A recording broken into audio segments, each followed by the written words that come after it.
हाँ तो विद्यार्थियों, यूनिट नंबर फर्स्ट स्टार्ट करने जा रहे हैं। यूनिट फर्स्ट, और यूनिट फर्स्ट का नाम है बाल विकास।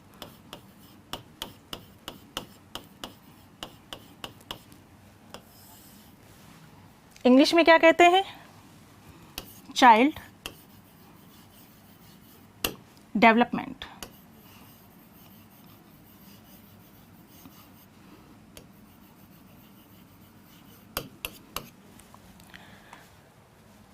यूनिट नंबर फर्स्ट जिसका नाम है बाल विकास। इस बाल विकास के अंतर्गत हम बालक के विकास की चर्चा करते हैं। तो जिस शाखा के अंतर्गत मानव के विकास की चर्चा की जाती है उसे हम क्या कहते हैं? बाल विकास।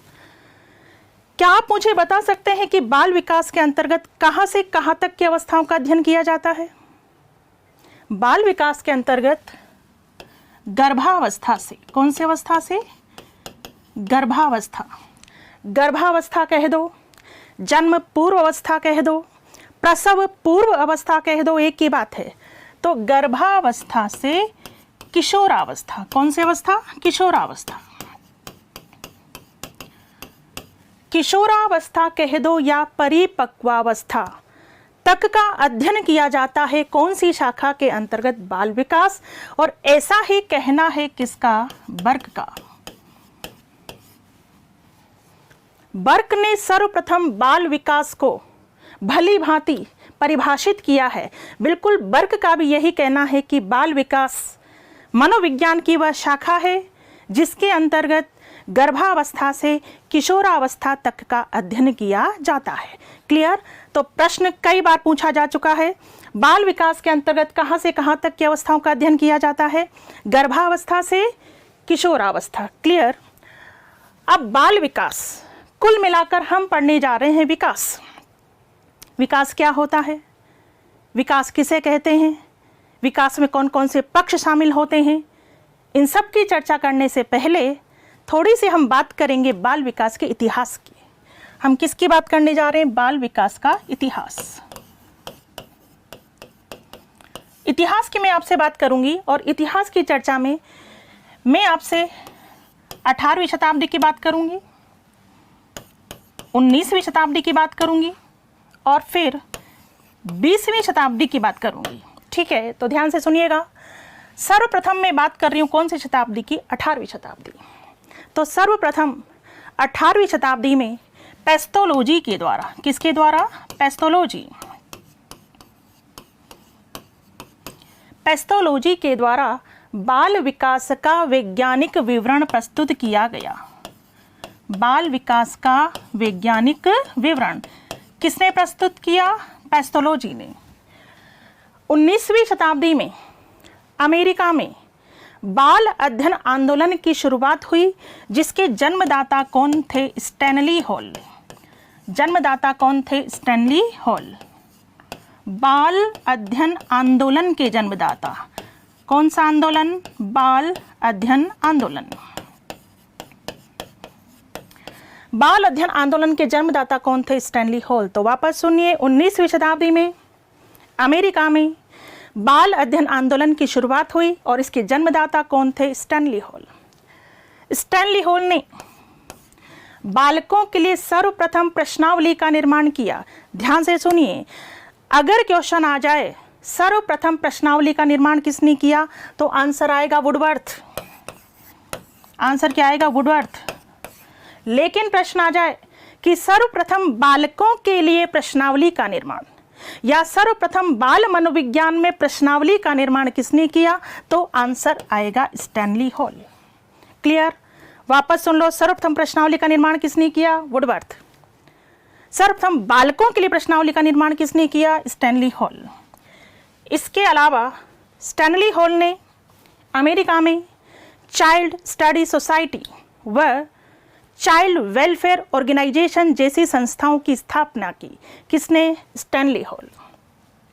नेक्स्ट बात आपको ध्यान रखनी है, 19वीं शताब्दी में ही लगभग 1887 में न्यूयॉर्क में सबसे पहला बाल सुधार गृह स्थापित किया गया। कब किया गया? 1887 में। कहाँ पर? न्यूयॉर्क में सबसे पहला बाल सुधार गृह। ठीक है, अब मैं आपसे बात करूंगी कौन सी शताब्दी की? 20वीं शताब्दी। 20वीं शताब्दी की मैं बात करूं तो एक मनोवैज्ञानिक हैं क्रो एवं क्रो, नाम बिल्कुल सुना होगा आपने। और अक्सर आपका क्वेश्चन होता है कि मैडम ये 2 क्रो हैं या 1 क्रो हैं?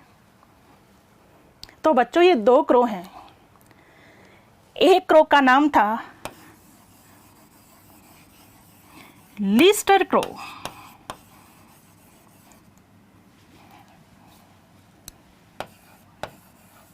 और एक क्रो का नाम था एलिस क्रो। तो कंफ्यूज नहीं होना है, क्रो एवं क्रो 2 व्यक्ति लेकिन हमेशा एक साथ लिखे हुए आते हैं। तो 20वीं शताब्दी में क्रो एवं क्रो ने एक परिभाषा दी कि 20वीं शताब्दी बच्चे की शताब्दी है। किसने कहा? क्रो एवं क्रो, कि 20वीं शताब्दी बच्चे की शताब्दी है। आज बच्चे को ध्यान में रखकर पढ़ाया जाता है, बच्चे के मानसिक स्तर को ध्यान में रखकर पढ़ाया जाता है, बच्चे की रुचि के अनुसार पढ़ाया जाता है। तो बिल्कुल क्रो एवं क्रो ने कहा कि 20वीं शताब्दी बच्चे की शताब्दी है। किसने कहा? क्रो एवं क्रो। इसके अलावा अब हम भारत की बात करें तो भारत में बाल विकास के अध्ययन की शुरुआत लगभग 1930 से मानी जाती है। कब से मानी जाती है? 1930। सिंपल वे में आपको इतिहास ध्यान रखना है, क्योंकि मैंने आपसे कहा शुरू से पढ़ना है, ज़ीरो से पढ़ना है, नींव को मजबूत बनाते हुए पढ़ना है।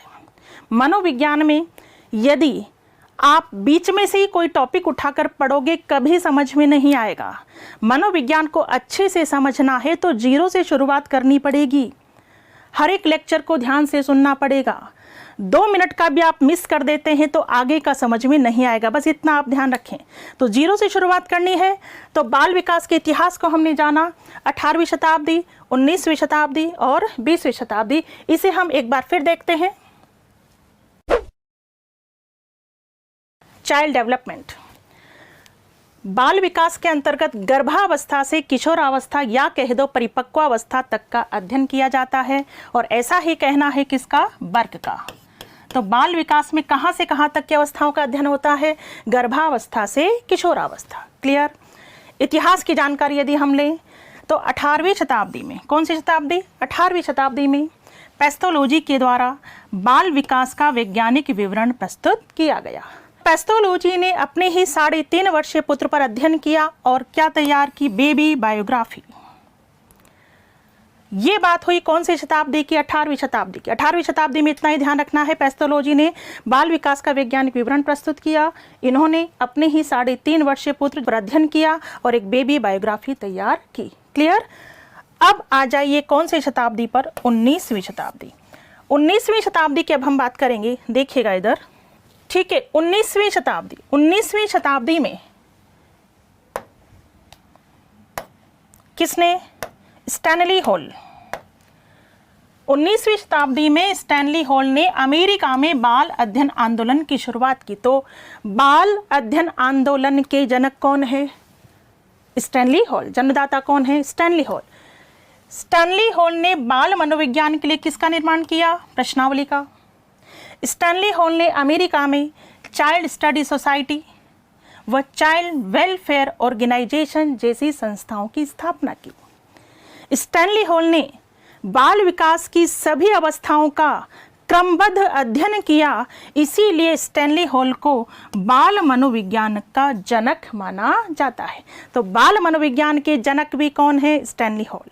चूंकि स्टैनली हॉल ने बाल विकास की सभी अवस्थाओं का अध्ययन क्रमबद्ध तरीके से किया, इसीलिए बाल मनोविज्ञान के जनक कौन माने जाते हैं? Stanley hall. 19वीं शताब्दी में ही यानी 1887 में न्यूयॉर्क में सबसे पहला बाल सुधार गृह स्थापित किया गया। ठीक है, ये बात हुई कौन सी शताब्दी की? 19वीं। अब हम बात कर रहे हैं कौन सी शताब्दी की? 20वीं शताब्दी। 20वीं शताब्दी में क्रो ने कहा कि 20वीं शताब्दी बच्चे की शताब्दी है। किसने कहा? क्रो एवं क्रो। भारत में बाल विकास के अध्ययन की शुरुआत कब हुई? 1930। बात समझ में आ गई होगी। ये जस्ट हमने इतिहास की चर्चा की है। तो इतिहास की चर्चा करते हुए अब सिंपल मैं आपसे वर्बल क्वेश्चन पूछूंगी, आप वहीं पर जहां भी आप बैठे हैं वहीं पर बैठे बैठे आप मुझे अपने प्रश्नों का जवाब देना। ठीक है, रेडी आप? तैयार? तो बताइए, बाल विकास के अंतर्गत कहां से कहां तक की अवस्थाओं का अध्ययन किया जाता है? यस, गर्भावस्था से किशोरावस्था। और ये परिभाषा किसने दी थी? बर्क ने। तो बाल विकास कौन सी शाखा है जिसके अंतर्गत मानव के विकास का अध्ययन किया जाता है? बताइए, सबसे पहले बाल विकास का वैज्ञानिक विवरण किसने प्रस्तुत किया? वैज्ञानिक विवरण पैथोलॉजी। अपने ही 3.5 वर्षीय पुत्र पर अध्ययन किसने किया? पैथोलॉजी। बेबी बायोग्राफी तैयार किसने की? पैथोलॉजी। कौन सी शताब्दी में? 18वीं। बाल अध्ययन आंदोलन की शुरुआत कहां हुई? अमेरिका में। बाल अध्ययन आंदोलन के जन्मदाता कौन थे? Stanley hall. बालकों के लिए प्रश्नावली का निर्माण किसने किया? Stanley hall. Child study society और चाइल्ड वेलफेयर ऑर्गेनाइजेशन जैसी संस्थाओं की स्थापना किसने की? Stanley hall. सबसे पहला बाल सुधार गृह कब बना? 1887 में। कहां पर बना? न्यूयॉर्क में। भारत में बाल विकास के अध्ययन की शुरुआत लगभग कब से मानी जाती है? 1930। ठीक है, तो ये था बाल विकास का इतिहास। और अब मैं आपसे बात करने वाली हूं अभिवृद्धि एवं विकास की। तो देखिएगा,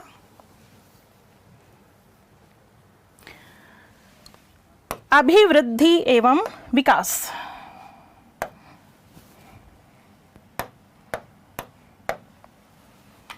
किसे हम अभिवृद्धि कहते हैं और किसे विकास? तो सुनिए ध्यान से। संपूर्ण पक्षों में होने वाले परिवर्तन को तो हम क्या कहते हैं? विकास। संपूर्ण पक्षों में होने वाला परिवर्तन क्या कहलाता है? विकास। इन संपूर्ण पक्षों में से एक पक्ष को निकाल दीजिए। कौन सा पक्ष? शारीरिक पक्ष। शारीरिक पक्ष में होने वाले परिवर्तन को हम क्या कहते हैं? अभिवृद्धि। इंग्लिश में कहते हैं ग्रोथ। कई बार आप कंफ्यूज रहते हैं कि मैडम वृद्धि अलग है क्या, अभिवृद्धि अलग है क्या? नहीं, वृद्धि का ही मनोवैज्ञानिक शब्द अभिवृद्धि है। अंग्रेजी में क्या कहते हैं? ग्रोथ। तो शारीरिक पक्ष में होने वाला परिवर्तन क्या कहलाता है? अभिवृद्धि। संपूर्ण पक्षों में होने वाला परिवर्तन कहलाता है विकास। तो एक पक्षीय है क्या? अभिवृद्धि। बहुपक्षीय क्या है? विकास। बहुपक्षीय कौन कौन से पक्ष आ गए? शारीरिक, मानसिक, सामाजिक और संवेगात्मक। शारीरिक, मानसिक, सामाजिक, संवेगात्मक। तो बहुपक्षीय क्या होता है? विकास। और एक पक्षीय क्या होता है? अभिवृद्धि। जब अभिवृद्धि एक पक्षीय है तो संकुचित अर्थ किसका हुआ? अभिवृद्धि। और व्यापक अर्थ किसका हुआ? विकास। संकुचित अर्थ अभिवृद्धि और व्यापक अर्थ किसका हुआ? विकास का। अभिवृद्धि जिसमें लंबाई, चौड़ाई, भार आदि की बात होती है। ठीक है, लंबाई, चौड़ाई, भार आदि की बात किस में होती है? अभिवृद्धि में। जबकि कार्यक्षमता की बात किसकी? कार्यक्षमता की बात कहाँ होती है? विकास में। किसकी बात होती है? कार्यक्षमता की। तो सिंपल है, वापस देखिए, संपूर्ण पक्षों में होने वाला परिवर्तन क्या कहलाता है? विकास। एक पक्ष में होने वाला, एक पक्ष कौन सा पक्ष? शारीरिक पक्ष। शारीरिक पक्ष में होने वाला परिवर्तन क्या कहलाता है? अभिवृद्धि। एक पक्षीय अभिवृद्धि, बहुपक्षीय विकास। संकुचित अर्थ किसका हुआ? अभिवृद्धि। व्यापक अर्थ किसका हुआ? विकास। क्या अभिवृद्धि को सीधे नापा तोला जा सकता है? यस, अभिवृद्धि को सीधे नापा तोला जा सकता है। और जिसे नापा तोला जा सकता है उसे हम कहते हैं परिमाणात्मक। परिमाणात्मक कह दो, मात्रात्मक कह दो, संख्यात्मक कह दो, एक ही बात है। तो परिमाणात्मक क्या होती है? अभिवृद्धि। विकास को सीधे मापन संभव नहीं है। तो अभिवृद्धि को सीधे नापा तोला जा सकता है, बट विकास का सीधे मापन संभव नहीं। तो परिमाणात्मक तो होती है अभिवृद्धि, क्या होती है? परिमाणात्मक। जबकि विकास परिमाणात्मक भी होगा प्लस गुणात्मक भी होगा। गुणात्मक यानी गुणों की चर्चा भी होती है कहाँ पर? विकास में। तो अभिवृद्धि केवल परिमाणात्मक होती है। परिमाणात्मक जिसे हम मात्रात्मक भी कह सकते हैं, संख्यात्मक भी कह सकते हैं, जबकि विकास परिमाणात्मक व गुणात्मक होता है। अभिवृद्धि कुछ समय पश्चात रुक जाती है, लंबाई हमेशा बढ़ती नहीं रहती। अभिवृद्धि कुछ समय पश्चात रुक जाती है, जबकि विकास जीवन पर्यंत चलता रहता है।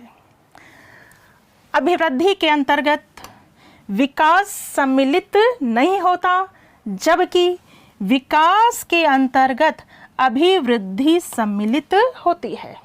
इतनी बात आपको समझ में आई? एक बार यहीं से मुझे प्रश्नों के जवाब देंगे। बताइए, संपूर्ण पक्षों में होने वाला परिवर्तन क्या कहलाता है? विकास। शारीरिक पक्ष में होने वाला परिवर्तन क्या कहलाता है? अभिवृद्धि। संकुचित अर्थ किसका हुआ? अभिवृद्धि। व्यापक अर्थ किसका हुआ? विकास। एक पक्षीय किसे कहेंगे? अभिवृद्धि। बहुपक्षीय किसे कहेंगे? विकास। सीधे नापा तोला जा सकता है? अभिवृद्धि। सीधे मापन संभव नहीं, किसका? विकास। परिमाणात्मक होती है क्या? अभिवृद्धि। परिमाणात्मक और गुणात्मक क्या होगा? विकास। अभिवृद्धि कुछ समय पश्चात रुक जाती है, जबकि विकास जीवन पर्यंत चलता रहता है। अभिवृद्धि के अंतर्गत विकास सम्मिलित नहीं होता, जबकि विकास के अंतर्गत अभिवृद्धि सम्मिलित होती है। इतनी चर्चा आपको समझ में आ गई होगी। तो चार पक्ष होते हैं। ये शारीरिक पक्ष आपको दिख रहा है। शारीरिक पक्ष लंबाई बढ़ रही है, चौड़ाई बढ़ रही है। मानसिक पक्ष, सामाजिक पक्ष, और ये कौन सा? संवेगात्मक पक्ष, जो फीलिंग्स को प्रदर्शित करता है। अब इसे आप एक बार देखिएगा। आपने पूरी चर्चा को समझ लिया है। अब एक बार ऐसा कैसा आप ग्रहण कर लीजिए। अभिवृद्धि विकास में अंतर। अभिवृद्धि केवल शारीरिक पक्ष में होने वाला परिवर्तन, विकास संपूर्ण पक्षों में होने वाला परिवर्तन। अभिवृद्धि का संबंध किससे होता है? लंबाई, चौड़ाई व भार में वृद्धि से संबंध, जबकि विकास का संबंध कार्यक्षमता से होता है। किससे होता है? कार्यक्षमता से। अभिवृद्धि का अर्थ कैसा होता है? संकुचित, जबकि विकास का अर्थ कैसा होता है? व्यापक।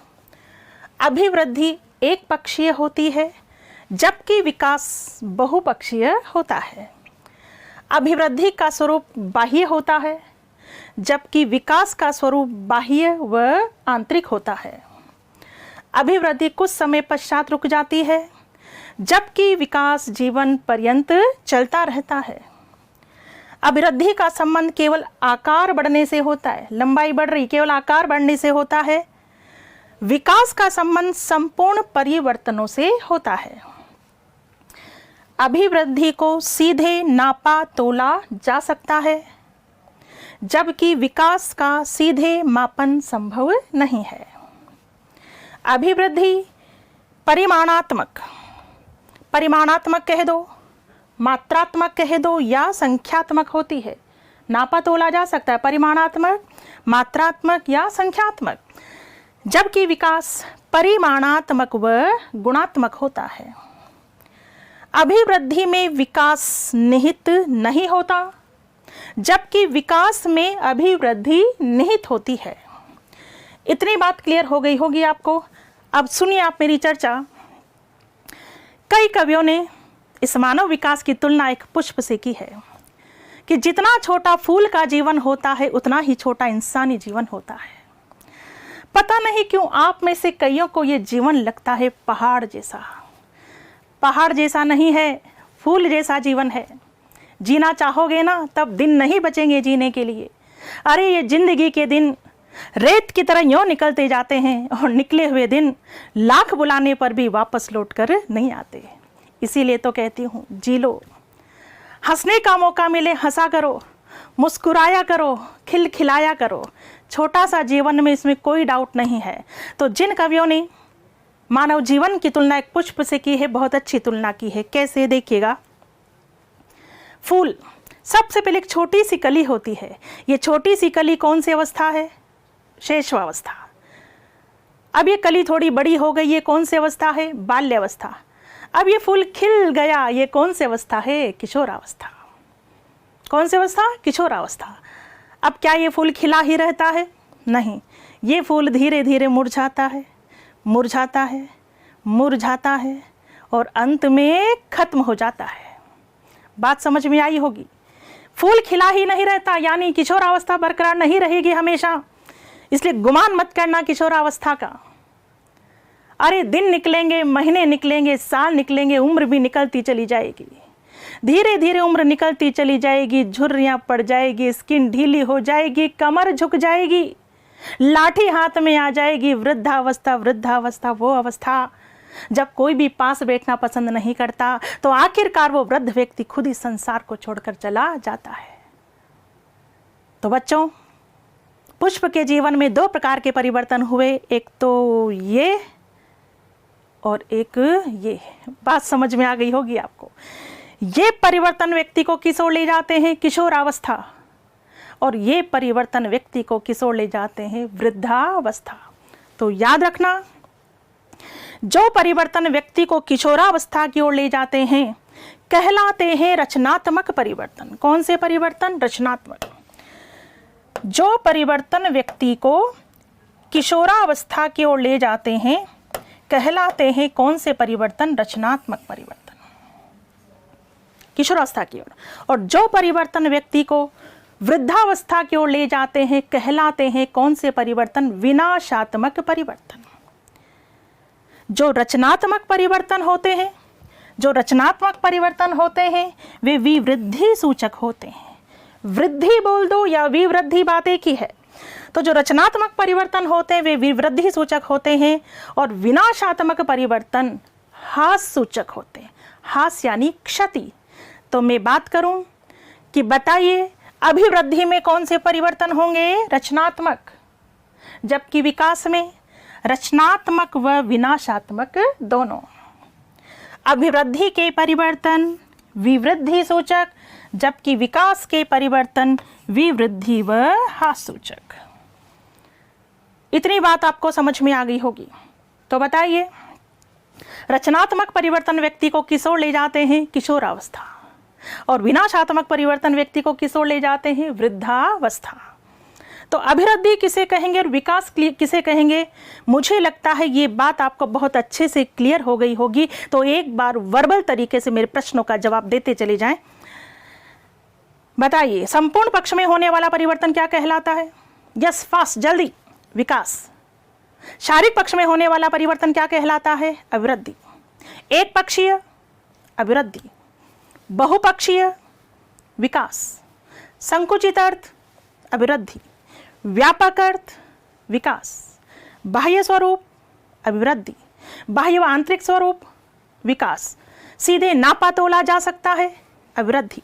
सीधे मापन संभव नहीं, विकास। परिमाणात्मक, अभिवृद्धि। परिमाणात्मक व गुणात्मक, विकास। रचनात्मक परिवर्तन, अभिवृद्धि। रचनात्मक व विनाशात्मक परिवर्तन, विकास। विवृद्धि सूचक, अभिवृद्धि। विवृद्धि व हास सूचक, विकास।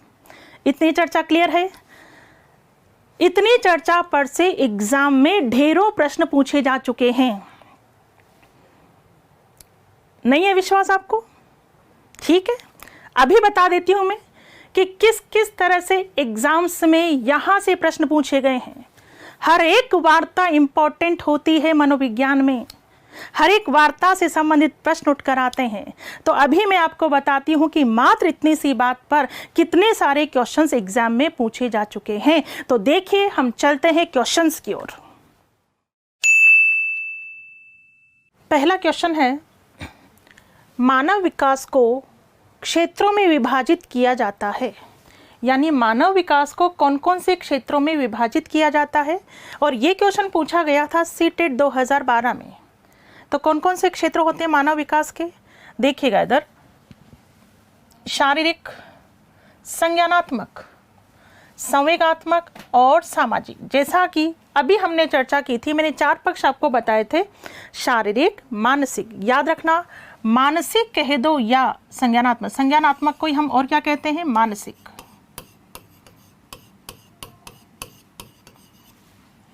ठीक है, संज्ञानात्मक कह दो या मानसिक। तो 4 पक्ष होते हैं, शारीरिक, मानसिक, संवेगात्मक और सामाजिक। यही करेक्ट आंसर है। नंबर 2 में देखिए, संवेगात्मक, संज्ञानात्मक, आध्यात्मिक। आध्यात्मिक की चर्चा नहीं की गई थी। मनोवैज्ञानिक, संज्ञानात्मक, मनोवैज्ञानिक की चर्चा चारों मुख्य पक्षों में नहीं है। शारीरिक, आध्यात्मिक, आध्यात्मिक की चर्चा मुख्य पक्षों में नहीं है। तो मुख्य पक्ष शारीरिक, मानसिक कह दो या संज्ञानात्मक, संवेगात्मक और सामाजिक। अब यहाँ जो ध्यान देने योग्य बात वो है, अगर आपसे पूछ लिया जाए कि इन पक्षों का उचित क्रम क्या होता है, तो उचित क्रम शारीरिक, मानसिक, संवेगात्मक और सामाजिक, या उचित क्रम हो सकता है शारीरिक, मानसिक, सामाजिक और संवेगात्मक। ध्यान से सुनना, ये जो संवेगात्मक और सामाजिक विकास है, ये दोनों साथ साथ चलते हैं। और ऐसा ही कहना था क्रो एवं क्रो का, कि सामाजिक व संवेगात्मक विकास साथ साथ चलते हैं। इसलिए संवेगात्मक भी पहले आ सकता है और सामाजिक भी पहले आ सकता है। दोनों स्थिति बिल्कुल सही है। तो बिल्कुल यहाँ करेक्ट आंसर है शारीरिक, संज्ञानात्मक, संवेगात्मक व सामाजिक। नेक्स्ट क्वेश्चन देखिए, विकास कैसा परिवर्तन है। और ये प्रश्न पूछा गया है, आरटेट में भी पूछा गया है, बीटेट में भी पूछा गया है। विकास कैसा परिवर्तन है, गुणात्मक, रचनात्मक, गणनात्मक, नकारात्मक। तो नीचे से चलते हैं। नकारात्मक बिल्कुल नहीं, इसकी चर्चा नहीं हुई थी। गणनात्मक, गणनात्मक को ही हम परिमाणात्मक भी कहते हैं, और परिमाणात्मक अभिवृद्धि होती है न कि विकास, तो ये भी रॉन्ग है।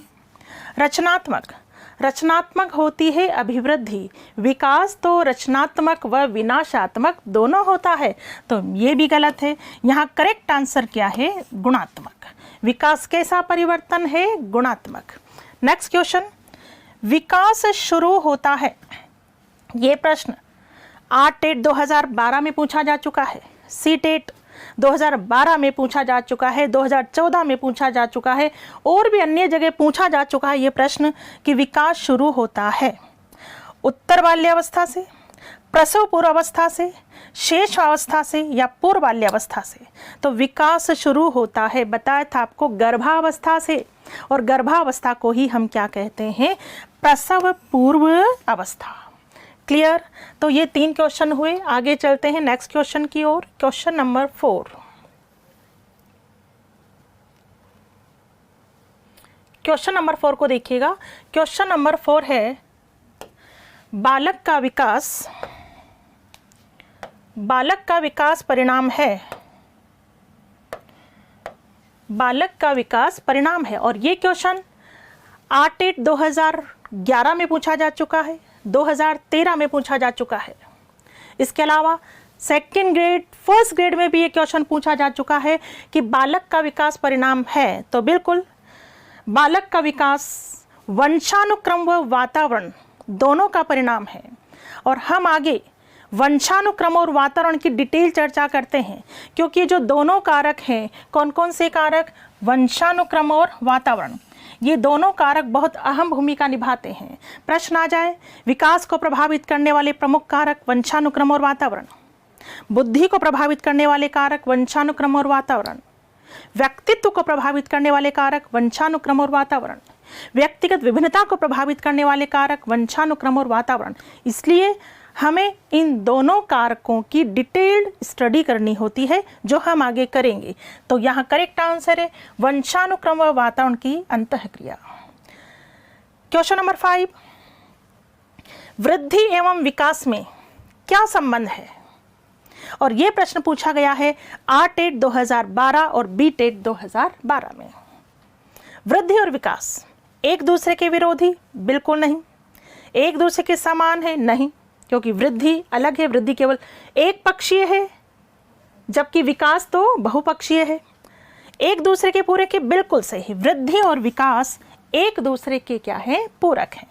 क्लियर। नेक्स्ट क्वेश्चन की ओर चलते हैं हम। Question number 6। क्वेश्चन नंबर 6, निम्न में से किसका अर्थ आकार बढ़ने से है? निम्न में से किसका अर्थ आकार बढ़ने से है? और ये क्वेश्चन 2nd ग्रेड संस्कृत भर्ती में पूछा गया है। संस्कृत शिक्षक भर्ती में किसका अर्थ आकार बढ़ने से है? Very simple question. आकार बढ़ने से किसका संबंध है? अभिवृद्धि का। नेक्स्ट है, निम्न में से कौन सा कथन विकास के संबंध में सही नहीं है? ऐसे क्वेश्चंस पर आप थोड़ा ध्यान दें, बहुत पूछे जाते हैं ऐसे क्वेश्चन। कौन सा कथन सही है, कौन सा कथन सही नहीं है? और ये प्रश्न पूछा गया है ART 2012 में। कौन सा कथन सही नहीं है? तो देखिएगा इधर, पहला कथन है, विकास प्रतिमानों की कुछ निश्चित विशेषताओं की भविष्यवाणी की जा सकती है। बिल्कुल, विकास के नियमों में आप पढ़ेंगे कि विकास के अंतर्गत बालक के बारे में भविष्यवाणी की जा सकती है कि ये बच्चा डॉक्टर बन सकता है, ये बच्चा इंजीनियर बन सकता है, ये बच्चा चित्रकार बन सकता है, भविष्यवाणी की जा सकती। तो ये कथन तो बिल्कुल सही है। पूछा क्या गया है? सही नहीं है, तो ये कथन तो बिल्कुल सही है। दूसरा है, विकास का उद्देश्य वंशानुगत क्षमता का विकास करना है। ये भी सही है। विकास के विभिन्न क्षेत्रों में संभाव्य खतरे नहीं होते हैं। ये कथन गलत है, क्योंकि सभी क्षेत्रों के अपने अपने खतरे होते हैं। विकास की कोई भी अवस्था खतरों से मुक्त नहीं है। अरे, गर्भावस्था के अपने खतरे होते हैं। गर्भावस्था में माँ को कई बातों का ध्यान रखना होता है। शेषावस्था के अपने खतरे होते हैं, बाल्यावस्था के अपने खतरे होते हैं, और किशोरावस्था के अपने खतरे होते हैं। कोई भी अवस्था खतरों से मुक्त नहीं है। तो यहाँ तो कथन है कि विकास के विभिन्न क्षेत्रों में संभाव्य खतरे नहीं होते। गलत, क्योंकि खतरे होते हैं। तो गलत कथन कौन सा निकला? ये वाला। नंबर 4 भी पढ़ लीजिए एक बार। प्रारंभिक विकास बाद की विकास की अपेक्षा अधिक महत्वपूर्ण होता है। ये तो बिल्कुल सही है। प्रारंभिक विकास बहुत ज़्यादा महत्वपूर्ण है, क्योंकि प्रारंभिक वर्षों में ही बच्चे को सिखाने की ज़रूरत होती है। प्रारंभिक वर्षों में ही हम अपनी अंगुली पकड़ाकर बच्चे को चलना सिखाते हैं। बाद में तो हम अपनी उंगली छोड़ देते हैं, बच्चा खुद चलना सीख जाता है। तो प्रारंभिक विकास अधिक महत्वपूर्ण होता है, ये सही है।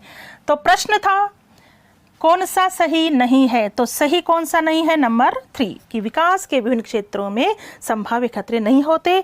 ये सही नहीं है। क्लियर। नेक्स्ट क्वेश्चन की ओर हम बढ़ेंगे। Question number 8। क्वेश्चन नंबर 8 में देखिए, वृद्धि के बारे में, किसके बारे में? वृद्धि के बारे में क्या सही नहीं है? क्या सही नहीं है? अभिवृद्धि शारीरिक होती है, ये तो सही है। अभिवृद्धि मात्रात्मक होती है, ये भी सही है, जस्ट अभी पढ़ा है हमने। अभिवृद्धि मापनीय होती है, ये भी बिल्कुल सही है। अभिवृद्धि जीवन पर्यंत चलने वाली प्रक्रिया है, बिल्कुल गलत। जीवन पर्यंत तो विकास चलता है, अभिवृद्धि नहीं।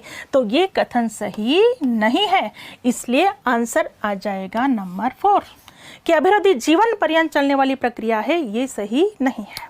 नेक्स्ट क्वेश्चन, बाल अध्ययन का पिता किसे कहा जाता है? और ये प्रश्न पूछा जा चुका है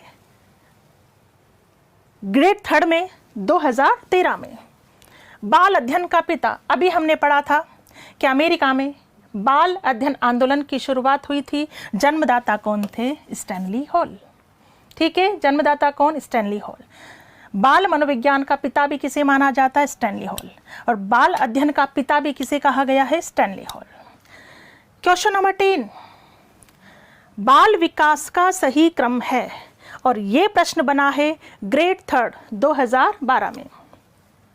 बाल विकास का सही क्रम देखिए, प्रौढ़ावस्था, किशोरावस्था, बाल्यावस्था नहीं, पूर्व किशोरावस्था, मध्य किशोरावस्था, उत्तर किशोरावस्था नहीं। बाल विकास का सही क्रम क्या होता है? शेषवावस्था, बाल्यावस्था, और कौन सी अवस्था? किशोरावस्था। ठीक है। बाल्यावस्था को भी 2 भागों में बांटा गया है, पूर्व बाल्यावस्था और उत्तर बाल्यावस्था।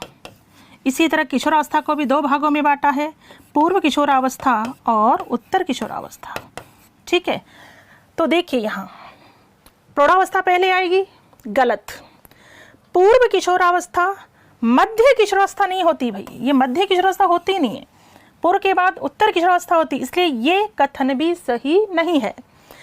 बाल्यावस्था, किशोरावस्था, प्रौढ़ावस्था, सही जाएगा ये वाला, क्योंकि क्रम होता है शेष अवस्था, बाल्यावस्था, किशोरावस्था, किशोरावस्था के बाद क्या आती है, प्रौढ़ावस्था। इसलिए यहाँ पर सही क्रम कौन सा है, नंबर 3, बाल्यावस्था, किशोरावस्था और प्रौढ़ावस्था। चलिए नेक्स्ट क्वेश्चन की ओर चलते हैं। क्वेश्चन नंबर 11,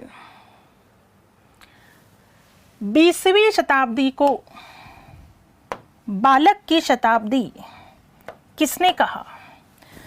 अभी मैंने पढ़ाया था कि 20वीं शताब्दी बच्चे की शताब्दी है, किसने कहा? क्रो एवं क्रो। नेक्स्ट क्वेश्चन, मात्रात्मक व्यक्तिगत क्षमता रूपी प्रक्रिया को कहा जाता है? प्रश्न पूछा गया है रीट 2018 में। मात्रात्मक कह दो, संख्यात्मक कह दो, परिमाणात्मक कह दो, क्या होती है? अभिवृद्धि, या कह दो वृद्धि। Simple question. नेक्स्ट क्वेश्चन की ओर चलेंगे हम। Question number 13। क्वेश्चन नंबर 13 को देखिएगा। बच्चे के विकास को अक्सर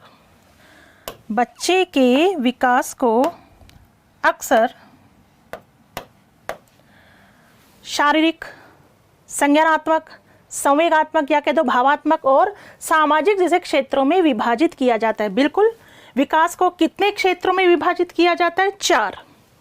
विकास प्रक्रिया इन क्षेत्रों में कहां तक संबंधित है? अन्य को प्रभावित किए बिना स्वतंत्र रूप से विकसित, गलत।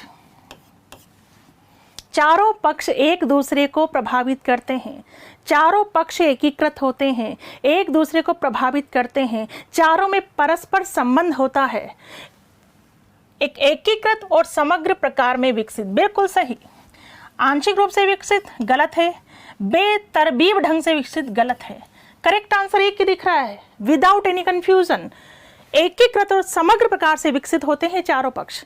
चारों पक्षों का परस्पर संबंध होता है, शारीरिक हो, मानसिक, संवेगात्मक, सामाजिक, परस्पर एकीकृत होते हैं। तो यहाँ करेक्ट आंसर होगा एकीकृत और समग्र प्रकार से विकसित। नेक्स्ट क्वेश्चन, मानव विकास होता है, किसकी चर्चा हुई है? विकास की। मात्रात्मक, नहीं, मात्रात्मक तो अभिवृद्धि होती है। गुणात्मक, सही है। एक सीमा तक अमापनीय, गलत है। अब एक आ रहा है मात्रात्मक एवं गुणात्मक, तो हम इसे चुनेंगे या इसे चुनेंगे? बिल्कुल जस्ट अभी हमने पढ़ा है, ऐसी सिचुएशन हो तो डेफिनेटली विकास क्या होता है? मात्रात्मक एवं गुणात्मक। जब ये दोनों ऑप्शन हमारे सामने हैं तो विकास मात्रात्मक भी होता है और गुणात्मक भी होता है। क्लियर? चलिए नेक्स्ट क्वेश्चन, मानव विकास होता है क्रमिक, क्रमानुसार। बिल्कुल, मानव का विकास क्रमानुसार होता है। कैसे? बच्चा जन्म लेता है तो कुछ सप्ताह के बाद अपने मुंह से ध्वनि निकालता है, स्वर की, व्यंजन की, स्वर की, वो ऐसे ही करता है। कुछ सप्ताह के बाद जैसे जैसे वो बड़ा होने लगता है शब्द का प्रयोग करता है, पूरे नहीं आधे शब्द का प्रयोग, पा, माँ, दा, फिर पूरे शब्द का प्रयोग करता है, पापा, दादा, नाना, मामा। कहने का मतलब एक क्रम होता है, एक निश्चित श्रृंखला होती है। बच्चा घुटनों के बल चलता है, खड़ा होना सीखता है, फिर कदम बढ़ाना सीखता है। क्या होता है? क्रम होता है। बिल्कुल सही बात। निरंतर, बिल्कुल विकास निरंतर चलता है, जीवन पर्यंत चलता है, आजीवन चलता है। तो ये बात भी बिल्कुल सही है। विकास वैयक्तिक होता है, वैयक्तिक यानी व्यक्तिगत, तो बिल्कुल विकास व्यक्तिगत होता है। तो यहाँ आंसर आएगा उपरोक्त सभी। बात क्लियर हो गई होगी आपको। तो जस्ट इस चर्चा के माध्यम से मैं आपको बताना चाहती हूँ कि किस तरह से छोटे छोटे टॉपिक पर से भी ढेरों प्रश्न बनते हैं। इसलिए मनोविज्ञान में टॉपिक क्या, हर एक लाइन इम्पॉर्टेंट होती है। इसलिए आपको ध्यान से सुनने और समझने पर फोकस करना है। कुछ विद्यार्थी बोलते हैं कि मैडम कुछ बातें तो हमें रटनी होती है, तो रटना वर्ड यूज़ नहीं करके मैं कहना चाहूँगी कि हाँ, तथ्यात्मक प्रश्न जो होते हैं वहाँ आपको रटना नहीं, बातें याद करनी है, लेकिन व्यवहारात्मक प्रश्नों में आपको विषय वस्तु को समझना है। दोनों प्रकार के प्रश्न बनते हैं, नो डाउट। अब मनोवैज्ञानिक का नाम आपको याद ही करना पड़ेगा, किसी जो सन है वो आपको याद ही करना पड़ेगा। तो याद करने योग्य भी बातें होंगी और समझने योग्य भी बातें होंगी, तो आपको दोनों पर फोकस करना है। तो आज हमारी चर्चा यहीं तक है। आज हमने अभिवृद्धि व विकास के कॉन्सेप्ट को पूरी तरह से क्लियर किया है और आगे की चर्चा हम नेक्स्ट क्लास में करेंगे। धन्यवाद। फेसबुक पर लाइक करें, यूट्यूब पर सब्सक्राइब करें और डाउनलोड करें VJ education app by doctor Vandana Jadaun और पाएं free demo classes, free model test papers और free motivational videos. For more information call us on 9587 305 306।